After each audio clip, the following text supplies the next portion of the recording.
কারণ সুলতান সালাউদ্দিন টুকু ভাইকে আমরা সকলে ইতিমধ্যেই চিনি এবং জানি তিনি জাতীয় রাজনীতির সাথে সম্পৃক্ত।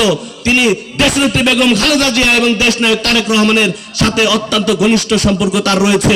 সুলতান সালাউদ্দিন টুকু ভাই যদি এই সদর আসন থেকে এমপি নির্বাচিত হতে পারে, তাহলে তার কর্মদক্ষতার কারণে তার যে ত্যাগ তিতিক্ষা, দলের প্রতি তার যে অবদান, আন্দোলন সংগ্রামে দলের দুর্দিনে তিনি যে ভূমিকা রেখেছেন, সেই ভূমিকার পুরস্কার স্বরূপ তাকে দেশনায়ক তারেক রহমান কিন্তু অবশ্যই মন্ত্রী বানাবেন।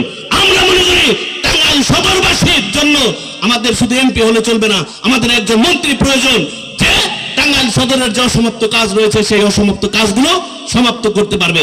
ইতিমধ্যে আমরা দেখেছি যে সুলতান সালাউদ্দিন টুকু ভাই নির্বাচিত হওয়ার আগেই টাঙ্গাইল সদরের মানুষের ভাগ্যের উন্নয়নের জন্য দিন রাত পরিশ্রম করে নিজে দাঁড়িয়ে থেকে রাস্তাঘাট থেকে শুরু করে মসজিদ মাদ্রাসায় তিনি যে অবদান রাখছেন, এটি কিন্তু টাঙ্গাইল সদরের মানুষ ভুলে যাবে না।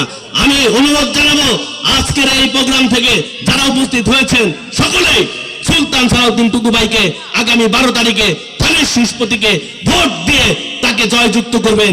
এটি হবে আমাদের প্রথম চাওয়া। আমরা সকলেই জানি যে এই বাগিল ইউনিয়ন হচ্ছে বিএনপির ঘাঁটি।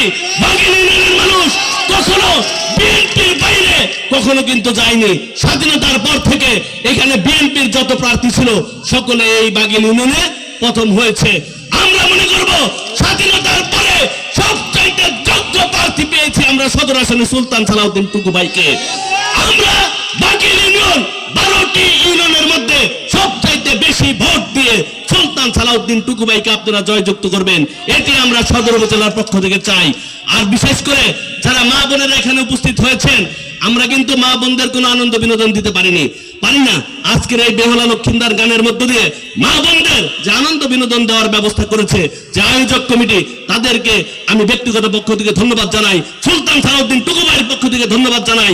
সুলতান সালাউদ্দিন টুকু ভাই সবসময় বলে ভালো সংস্কৃতির পক্ষে তিনি থাকেন।